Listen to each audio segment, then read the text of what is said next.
you've got to take that difficult job, or you've got to take that opportunity that may be scary as hell, but it's where you need to go.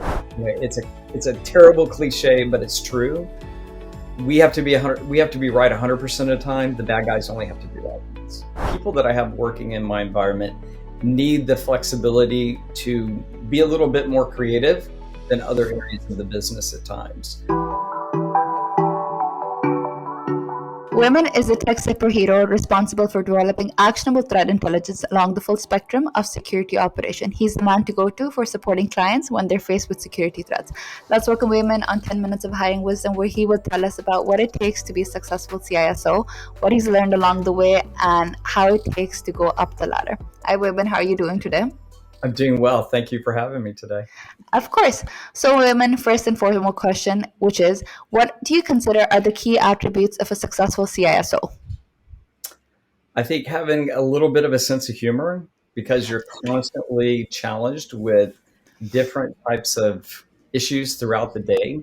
You may start the day thinking that you're going to really get that board deck done, and then you end up spending your time trying to understand how the latest misconfiguration has contributed to a major breach within your environment.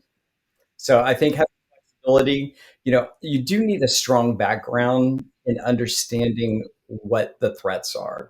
You don't have to become an expert on the MITRE attack framework or know every potential threat actor and their TTPs, but you do need to understand what are the risks that we're facing today and how those risks are really evolving.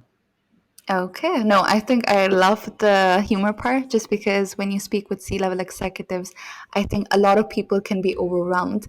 But then I was speaking with you earlier and you were cracking jokes, and I was like, okay, I can be more relaxed now. He's being himself, so I can definitely be myself. So thank you so much for sharing that.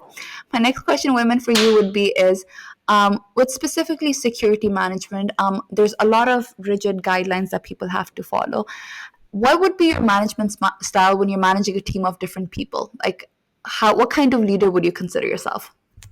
Um, Not like any other. The rigid aspect of policies and procedures that we have to establish for our corporations. I don't discount them or push them away, but I understand that the people that I have working in my environment need the flexibility to be a little bit more creative than other areas of the business at times. When we look at those, we love a term threat hunter. Threat hunters are a very highly skilled individual that's going to go out there and look for bad all over the environment. Am I worried whether or not he did his, required training or, submitting time cards, or did he submit a time card on top of other important things? But I have a little bit more flexibility around that because I want to allow them. It's almost saying allow them to be creative because that creativity contributes to their ability to find the malicious events in our environment. I love that. I think a true leader can understand that he needs to trust his employees and give them the environment to be creative, but make sure that they get the work done. And I'm pretty sure that's been working well with you because here you are at a very successful position. That must have taken a lot of hard work to get there. So thank you for sharing that. My next question would be, Women, is there's been a recent increase for cybersecurity professionals. Every day you go, there's a recent privacy breach in some big company. So what does it take to be successful in this specific niche field, according to you? Well, you should start with practicing to be an alcoholic because that is a joke. There's a lot of stress that can come with that. When you look at the responsibilities of a CISO in today's environment, and frankly, beyond just the CISO, it's easy for me as the CISO to go, I'm responsible for protecting our company. No, I'm responsible for putting together an amazing team that interacts with the rest of the company. The responsibility is the corporation. And so when these things happen, it's easy to blame the CISO. We've seen a lot of that in the media lately. And you really have to be able to kind of set that stuff off your shoulders and not take it personally because there are going to be breaches. It's a terrible cliche, but it's true. We have to be right 100% of the time. The bad guys only have to do that once. Okay, no, no, but How do you manage stress is my next question, because I think there's a lot of tips online that you can manage stress by giving it your best and everything. But when it comes to these specific privacy breaches, threats, managing threats and everything, you can't really essentially be wrong. So if someone is deciding to enter into that field, like how do you be so good at your job where you can minimize any errors that are caused along the way?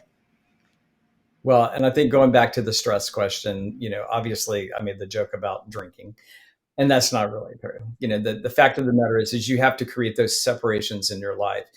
COVID made it very difficult for us to move from our work to home and back and forth. All of a sudden, it was intermixed. You can tell I'm sitting in a room with, things in my house. And so I still work from home and it's hard to walk away, but you have to create those boundaries. I truly recommend that people have a workspace and then move away from it. You can go back at any given time. You need to find something other than your work.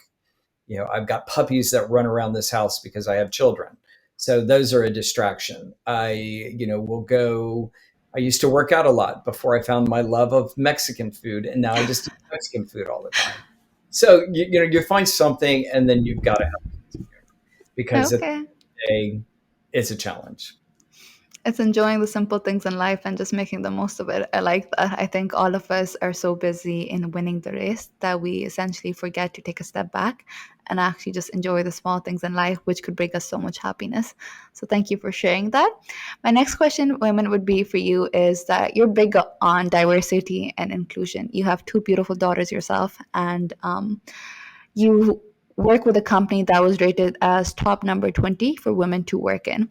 So, where did the inspiration come from, number one? And number two, how does your company help in creating an environment where women can feel free to be themselves and move up the ladder?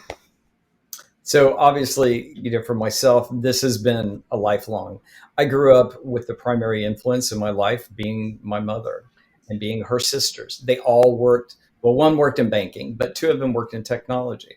My mother was a programmer on some punch card things. And I remember her face when I put all those punch cards out of order. And so only Gen X or beyond is probably going to get that reference, but they're all going to know that one. So my father traveled a lot. He was ill often. And so those were the dominant figures in my upbringing. So I never looked at women any less capable. I actually looked at them as more capable. And as far as for the environment, I focused on finding people who sometimes don't fit into the box. So, not just women, it's across the spectrum.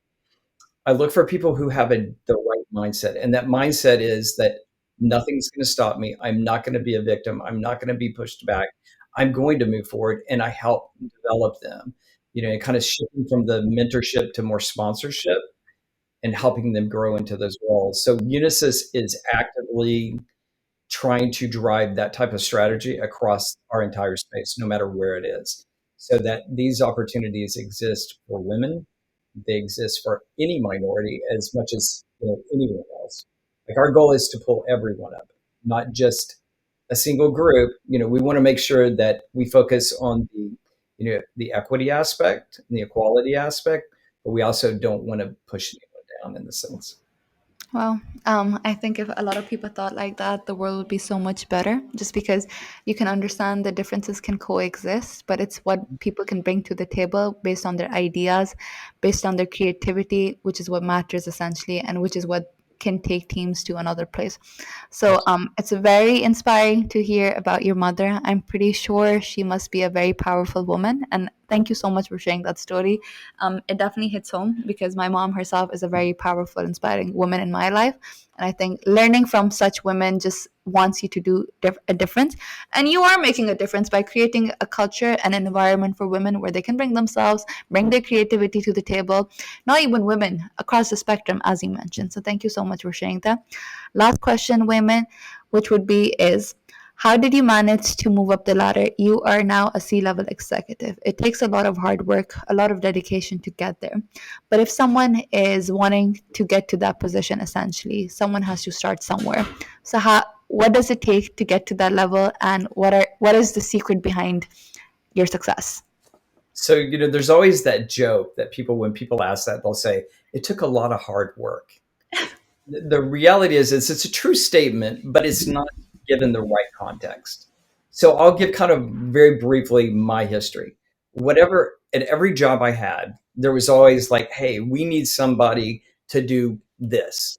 The first time I realized that there was a reward for taking the terrible job was I was working one summer. I was working construction in San Antonio, Texas, in the summer, and I was like, "Hey, we need somebody to go down into that manhole," which happened to be a live sewer.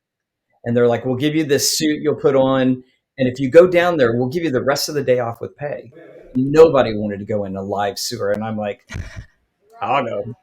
So I crawled into the live sewer, and I got the rest of the day off with pay. And so through my career, I've always looked for like, okay, what is the job that needs the most attention, and what is the worst job often? And so at past career, they'd be like, "Hey, we've got this major problem. It's a 6 month thing.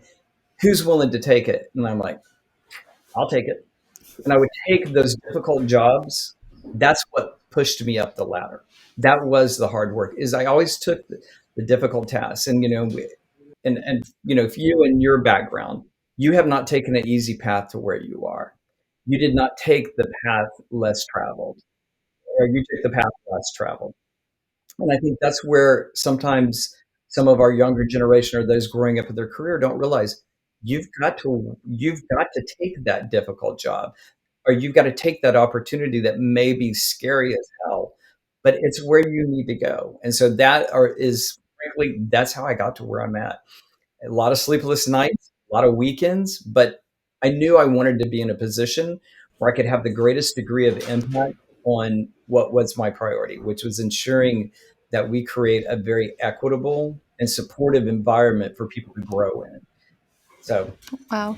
Um, lots of words. I think it's very interesting what you said, because I think our generation is definitely way too comfortable. We're not used to change. We just like to go with things in a certain way. But when we speak to people like you, for example, me, it's very inspiring to see that, okay, it took a lot of hard work, the thought process that you went through, which would lead me to my follow-up question, last one, I promise, which is, what was your thought process when you took a job that a lot of people weren't taking? Like, what was your reasoning behind it? I knew that that was the job that would lead me to the job I wanted. Take the difficult job so you could get the job you wanted. That was my trade out. Hey, okay. Well, women, our time is up. I wish I could continue this conversation, but we like to keep things short, and these 12 minutes have definitely been super inspiring for me. It was amazing to learn about you, your journey, the impact that your mom had in your life, and your aunt specifically, how you're creating an environment for women out there to feel more safe, to feel more comfortable. Your daughters are very lucky to have a father like you, who understands that women are as capable, or not even more. And I hope and wish you even more success, because you're definitely making an impact for so many women out there who find it hard to just be themselves. Thank you so much. It was my pleasure. Thank you too.